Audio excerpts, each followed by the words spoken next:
Hadarmi.Truth berbagi inovasi edukasi investasi. Memilih perusahaan untuk investasi itu mirip memilih kebun untuk ditanami. Jangan tertipu tanah yang tampak hijau, tapi lihat akar, air, dan masa depannya. Dalam saham, itu berarti jangan tergoda harga yang naik turun, tapi lihat kesehatan dan arah perusahaan. Ada 4 fondasi dasar. Pertama, usaha perusahaan jelas dan halal. Jangan pilih perusahaan yang usahanya tidak kamu pahami. Kalau tidak mengerti bagaimana mereka menghasilkan uang, berarti kamu hanya menebak. Prinsip lama. Kalau kamu tidak bisa menjelaskan bisnisnya ke anak SMP, mungkin itu bukan bisnis yang aman untuk ditanam uang.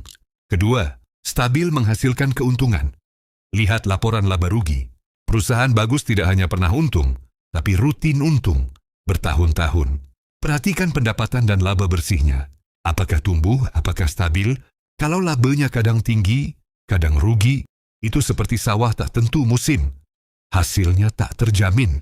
Ketiga, hutangnya sehat. Hutang bukan kesalahan, tapi hutang berlebihan adalah tanda bahaya.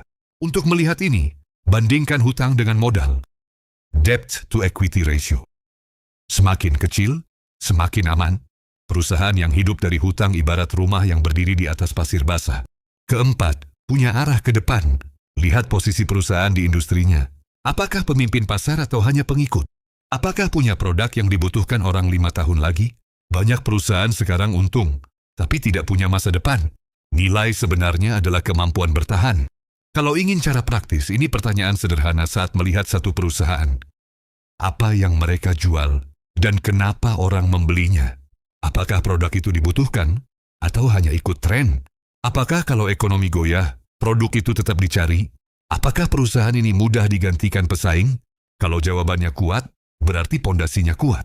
Ingat, kamu bukan membeli angka di layar, tapi membeli usaha yang sedang berjalan di dunia nyata.